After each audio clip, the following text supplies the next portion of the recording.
Hello दोस्तों, मैं हूं ऋषि कुमार और आप सभी का स्वागत है हमारे चैनल पर जिसका नाम है रेहू एसएससी कोचिंग सेंटर।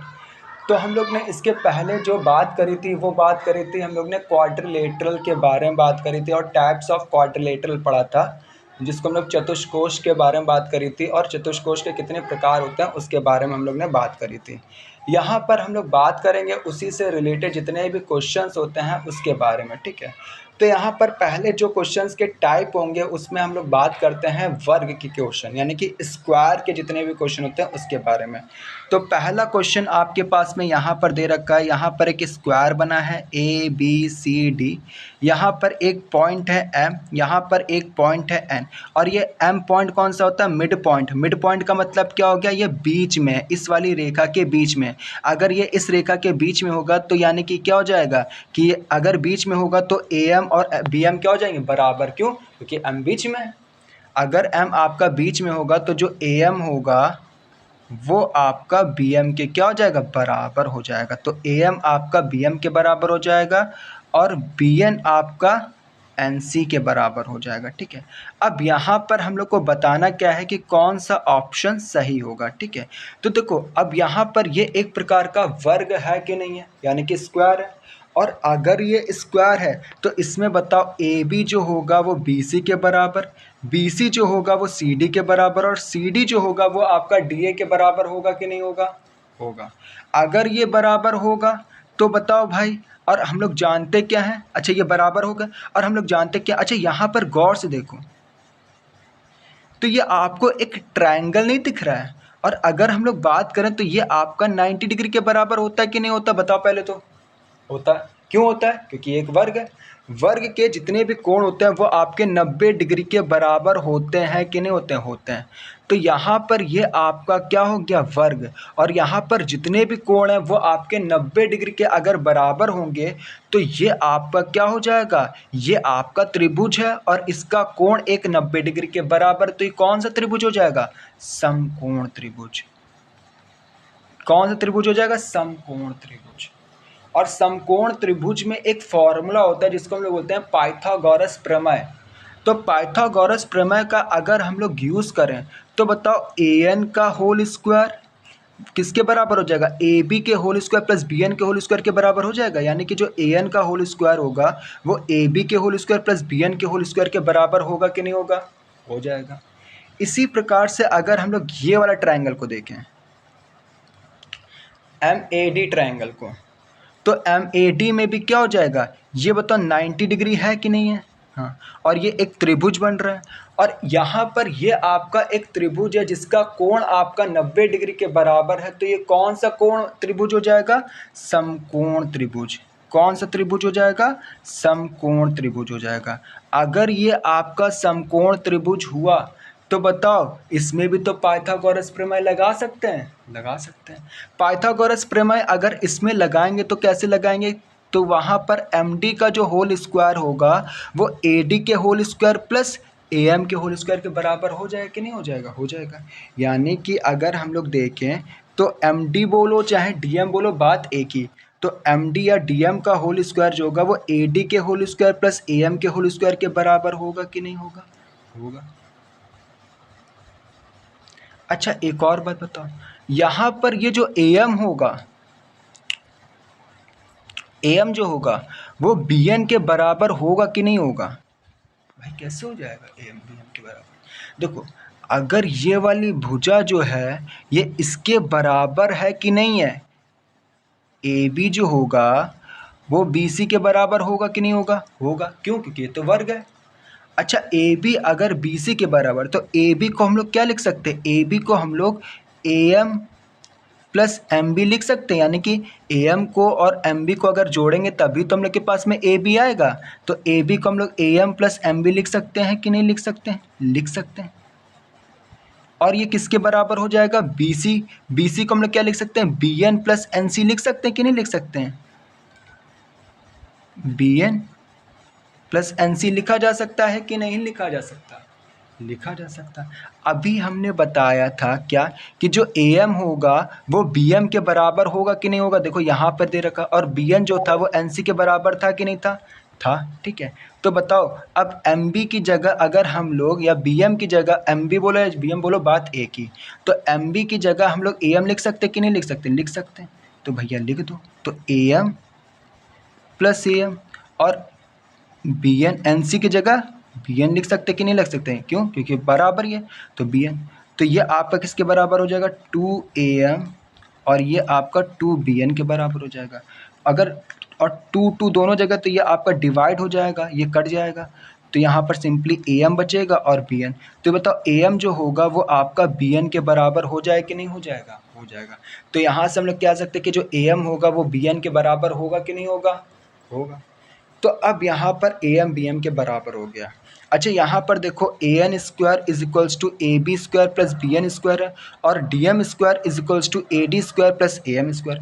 अच्छा, ए बी बताओ ए डी के बराबर है कि नहीं है? है। तो बताओ यहाँ पर अगर हम लोग ए बी की जगह ए डी लिख सकते कि नहीं लिख सकते? लिख सकते। क्यों? क्योंकि ये तो बराबर ही है, कि जो ए बी है वो आपका ए डी के बराबर ही है। तो ए बी की जगह ए डी लिखा जा सकता है। तो A N square is equals to A D square, और बी एन की जगह हम लोग बताओ ए एम को लिख सकते कि नहीं लिख सकते? लिख सकते। क्यों? क्योंकि यहाँ पर अभी हमने प्रूव करा कि ये दोनों बराबर हैं। तो बी एन की जगह हम लोग क्या लिख सकते हैं? A M. तो ए एन का whole square is equals to A D का whole square plus A M का होल स्क्वायर हो जाएगा। अच्छा, डी एम का होल स्क्वायर भी क्या है? ए डी का whole square plus A M का होल स्क्वायर। यानी कि इसकी जगह हम लोग बताओ ये लिख सकते हैं कि नहीं लिख सकते? लिख सकते हैं। तो ए एन का whole square is equals to D M का होल स्क्वायर। अब यहाँ पर दोनों जगह होल स्क्वायर है, तो ये होल स्क्वायर क्या हो जाएंगे? आपस में कट जाएंगे। तो क्या बचेगा? A N is equals to M D या डी एम, दोनों बोल सकते हो। अब एम डी को इधर ले लो, तो A N upon M D equals to 1/1 आ जाए, क्योंकि यहाँ पर कुछ बचेगा नहीं। जब कुछ नहीं बचता तो क्या आ जाता है? 1 आ जाता है। 1/1, 1 को 1 आ जाता है, और 1 को हम लोग 1/1 भी लिख सकते हैं। तो A N upon M D किसके बराबर हो जाएगा? 1/1। और मैंने बताया था जब भी इस फॉर्मेट में देते हैं तो इसको हम लोग इस प्रकार से रेशियो में लिख सकते हैं, ठीक है, या अनुपात में लिख सकते हैं। तो ए एन अनुपात एम डी जो होगा वो 1 और 1 का अनुपात हो जाएगा। तो आंसर हम लोग के पास में क्या आ जाएगा? A N ratio M D किसके बराबर हो जाएगा? 1:1 के। तो ये था पहला क्वेश्चन स्क्वायर या वर्ग से। अब हम लोग बात करते हैं दूसरे क्वेश्चन की, स्क्वायर या वर्ग से। तो यहाँ पर हम लोग के पास में क्या दे रखा है? यहाँ पर हम लोग के पास में एक स्क्वायर दे रखा है, ए बी सी डी। यहाँ पर हम लोग के पास में ये एक त्रिभुज दे रखा है, और यहाँ पर ये क्या है? ये इस वर्ग की विकर्ण है। क्या है? वर्ग का विकर्ण। विकर्ण का मतलब डायगोनल, ठीक है। और ये डायगोनल क्या कर रहा है? इस त्रिभुज को कहाँ पे कट कर रहा है? एफ पॉइंट पे। तो हमसे क्वेश्चन पूछ क्या रहा है? एंगल डी एफ सी कितना होगा, यानी कि डी एफ सी कोण कितना होगा। अच्छा, यहाँ पर दे रखा है कि जो डी ई सी है, डी ई सी कौन सा है? ये वाला। तो डी ई सी जो है त्रिभुज, डी ई सी जो है वो एक समबाहु त्रिभुज है। अच्छा, समबाहु त्रिभुज क्या होता है? समबाहु त्रिभुज वो होते हैं जिसमें सारे के सारे कोण आपके 60 डिग्री के बराबर होते हैं और सारी भुजाएं बराबर होती हैं। तो बताओ यहाँ पर जितने भी कोण होंगे वो आपके 60 डिग्री के बराबर हो जाएंगे कि नहीं हो जाएंगे? ये भी 60 डिग्री और ये पूरा भी 60 डिग्री हो जाएगा, ठीक है। अच्छा बताओ, ये क्या है? विकर्ण है, और विकर्ण है, और ये क्या है आपका? ये एक वर्ग है, और वर्ग का जो कोण होता है वो किसके बराबर होता है? 90 डिग्री के बराबर। यानी कि जो वर्ग का कोण होगा वो आपका 90 डिग्री के बराबर होगा। और जो विकर्ण होता है वो क्या करता है? ये जो 90 डिग्री का कोण होता है उसको बराबर भाग में बांट देता है। कितने में बांटेगा बराबर में? 45 और 45 में बांट देता है, ठीक है। तो यहाँ पर ये जो विकर्ण जाता है वो असल में 90 डिग्री वाले कोण को बराबर भागों में बांटता है, 45 में बांट देता है। तो ये भी आपका 45 में बटेगा, ये भी आपका 45 में बटेगा। इसी प्रकार से यहाँ पर भी ये आपका 45 में बट जाएगा। अच्छा, अब हम लोग बात करें इस त्रिभुज की, ए एफ सी की। तो ये आपका क्या हो गया? त्रिभुज हो गया, जहाँ पर एक कोण हम लोग के पास में 45 है, दूसरा कोण 60। हम लोग को ये वाला कोण निकालना है। कैसे निकालेंगे? त्रिभुज के सारे कोण का जोड़ 180 डिग्री के बराबर लगा दो। तो 45 प्लस 60 प्लस कोण F is equals to 180 degree. इसको अगर हम लोग जोड़ेंगे तो कितना आ जाएगा? 105 डिग्री। अब 180 में से 105 जाएगा तो कितना आ जाएगा? 75। तो कोण F कितना आ जाएगा? 75 डिग्री, ठीक है। फिर तो आंसर कितना आ जाएगा? 75 डिग्री।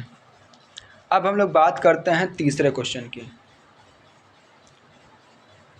तीसरा क्वेश्चन भी आपका वर्ग से ही दे रखा है।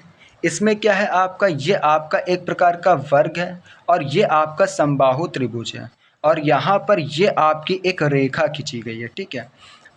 अब देखो बी सी ई समबाहु है, हमसे पूछ क्या रहा है एंगल डी ई बी, यानी कि ये वाला कोण हम लोग को निकालना है। ठीक है, अब कैसे निकालेंगे वो देखते हैं। अच्छा बताओ, ये आपका क्या दे रखा है, ये आपका वर्ग दे रखा है, और वर्ग में जितने भी कोण होते हैं वो 90 डिग्री के, तो यानी कि इतना कोण आपका 90 डिग्री के बराबर होगा। और ये आपका क्या दे रखा है, ये समबाहु त्रिभुज, और समबाहु त्रिभुज में जो कोण होता है वो किसके बराबर होता है, 60 डिग्री के बराबर। तो जो एंगल सी होगा, जो एंगल सी होगा वो किसके बराबर होगा, वो दो कोण से बन रहा है, एक 90 से एक 60 से, यानी कि दोनों कोण को अगर जोड़ देंगे तो आपका पूरा पूरा एंगल सी निकल आएगा। तो angle C is equals to 90 plus 60 is equals to 150 हो जाएगा। अब हम लोग उठाएंगे ये वाला त्रिभुज, कौन सा त्रिभुज, ये वाला त्रिभुज। अच्छा बताओ, ये जो भुजा है वो इसके बराबर है कि नहीं है क्योंकि ये वर्ग की भुजा है, वर्ग की भुजा तो आपके बराबर होगी। और ये क्या है आपका समबाहु त्रिभुज, तो समबाहु त्रिभुज में आपका जो BC होगा वो आपका बराबर हो जाएगा EC के, और EC आपका EB के बराबर हो जाएगा। ठीक है, ये आपका समबाहु त्रिभुज में है। और जो BC है वो आपका किसके बराबर है, CD के बराबर है, क्यों, क्योंकि ये वर्ग में दे रखा है। तो BC आपका CD के बराबर है, और BC जो होगा वो आपका EC के भी बराबर है। तो BC की जगह हम लोग यहाँ पर EC लिख सकते हैं। तो EC जो होगा वो आपका किसके बराबर हो जाएगा, EC जो होगा वो आपका DC के बराबर हो जाएगा। यानी कि ये वाली भुजा जो होंगी वो आपकी बराबर हो जाएंगी। अब ये भुजा बराबर हो गए तो इसके आमने सामने वाले कोण क्या हो जाएंगे, वो भी बराबर हो जाएंगे। तो अगर ये थीटा मान लो तो ये भी कितना हो जाएगा, थीटा। अब ये पूरा त्रिभुज ले लो, ये पूरा त्रिभुज लेंगे तो यहाँ पर क्या हो जाएगा, angle D plus angle C plus angle E is equals to 180 degree. ठीक है, यही हो जाएगा 180 डिग्री। अब यहाँ पर एंगल C जो है वो आपका 150 है, एंगल D कितना हम लोग ने माना था, थीटा, और एंगल E कितना हो जाएगा, थीटा, क्योंकि दोनों कोण बाप के बराबर हो गए थे। तो 150 plus 2 theta equals to 180 degree. 2 theta, अब वहाँ पर 150 जाएगा तो 180 में से 150 माइनस होगा, कितना बचेगा, 30 डिग्री। तो 2 theta equals to 30 degree, theta equals to 15 degree.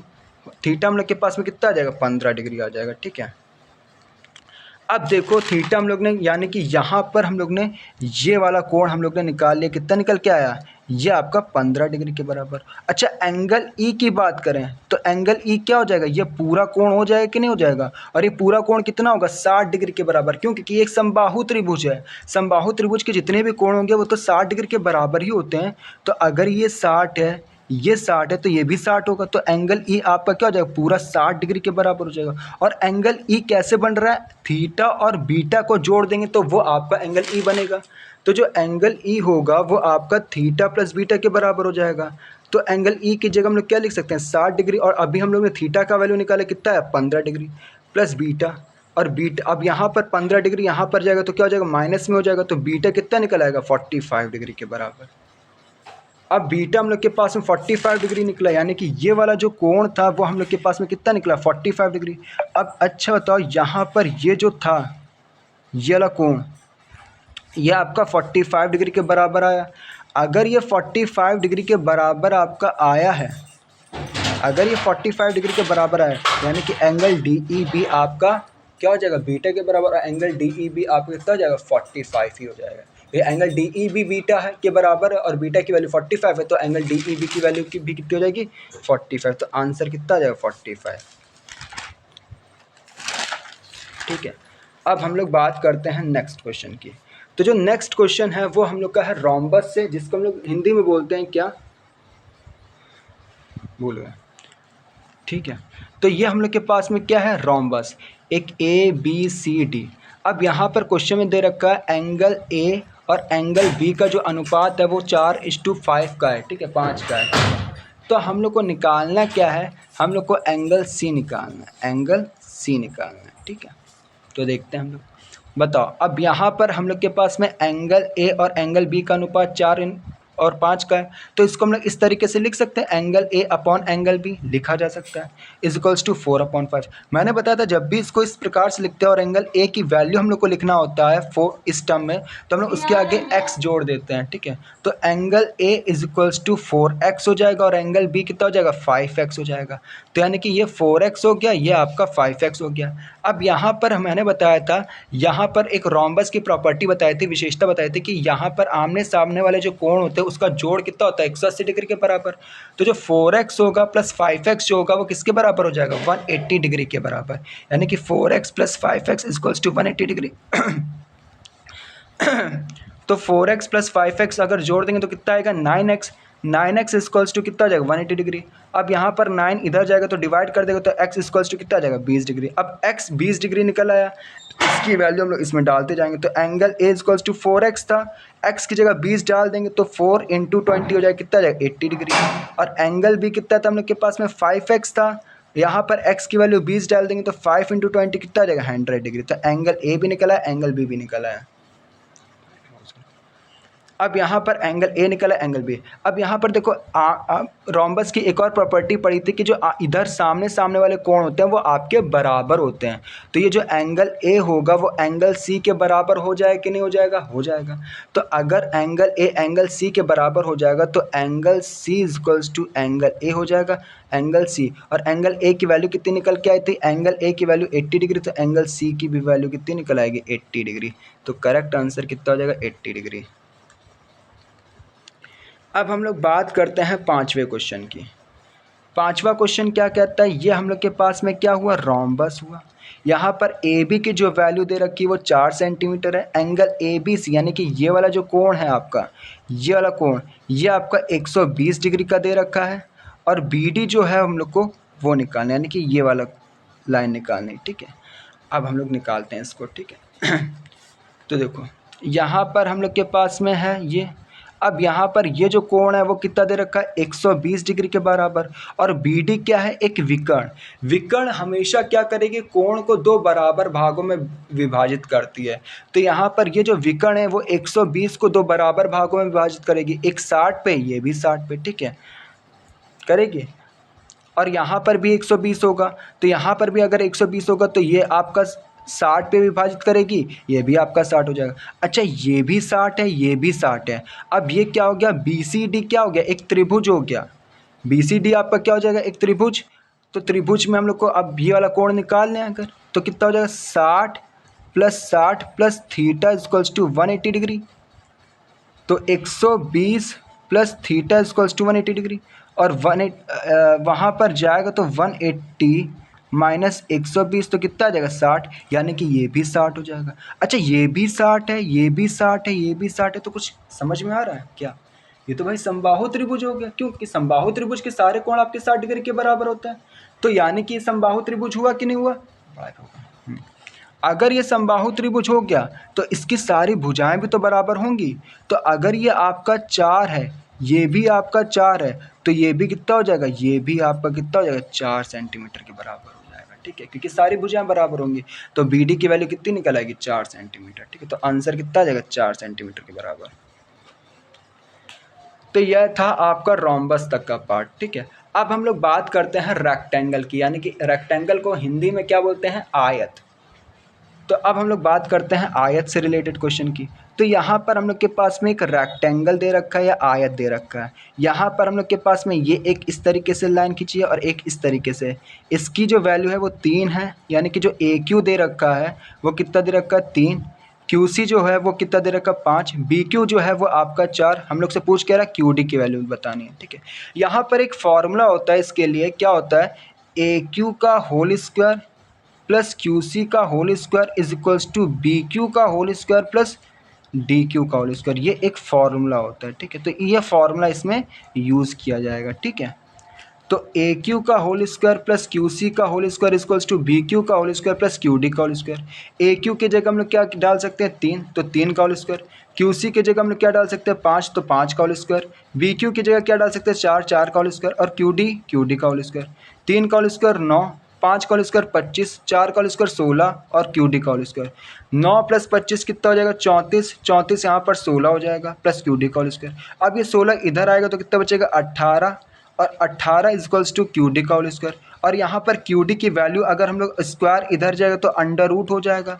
और अंडर रूट इसको हम लोग 18 को किस प्रकार से लिख सकते हैं, Q D equals to under root 18। और 18 कैसे बनता है, 9 इंटू 2 बनता है, ठीक है, 9 इंटू 2 18।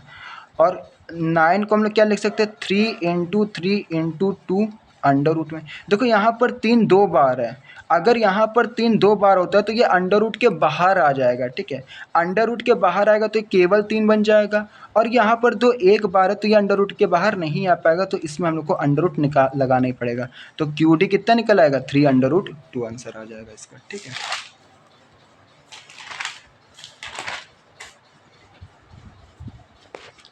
अब हम लोग बात करते हैं,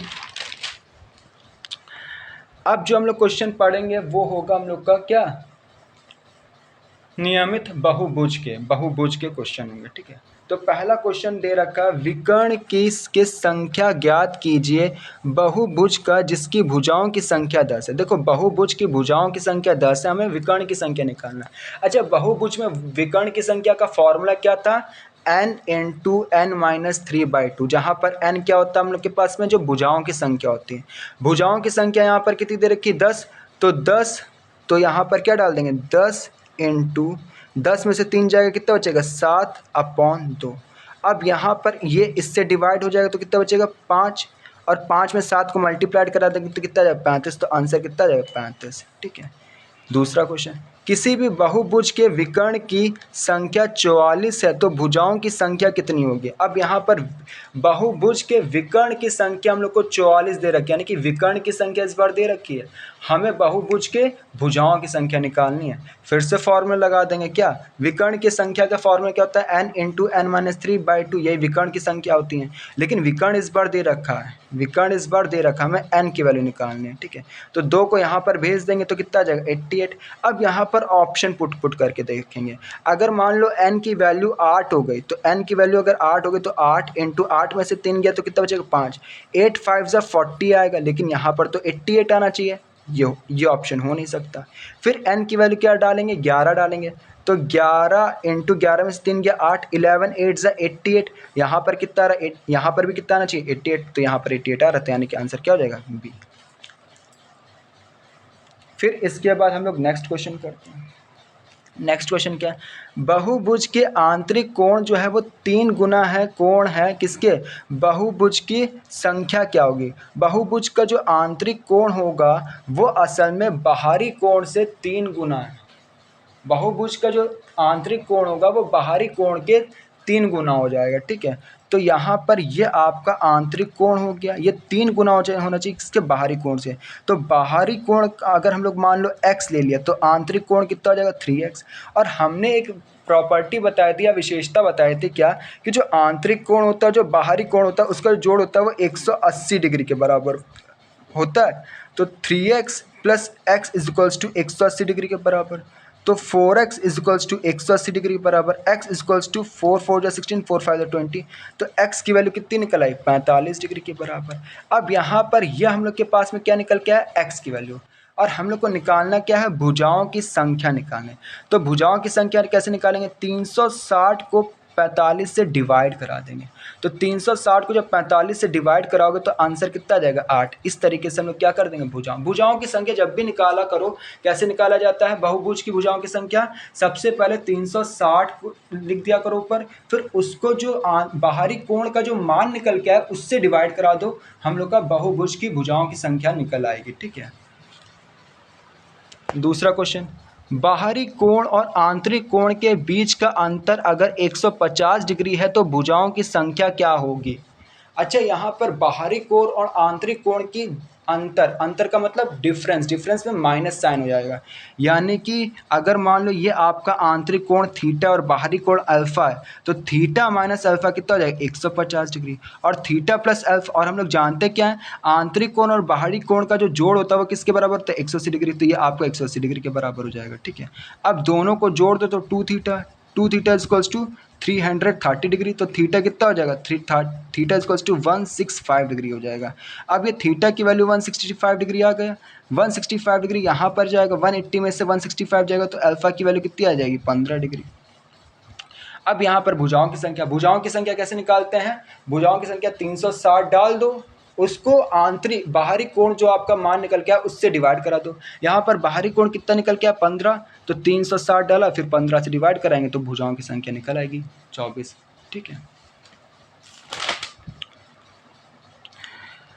सारे आंतरिक कोण का जोड़ 1080 डिग्री है तो भुजाओं की संख्या क्या होगी। अच्छा, सारे जितने भी बहुभुज में जितने भी आंतरिक कोण होते हैं उनका जोड़ जो होता है वो किसके बराबर होता है, उसके लिए फॉर्मूला क्या होता है, उसका जोड़ जो होता है वो n-2 इंटू 180 डिग्री के बराबर होता है कि नहीं होता है, होता है। और यहाँ पर सारे आंतरिक कोण का जोड़ कितना दे रखा है, 1080 डिग्री, तो 1080 यहाँ पर डाल दो।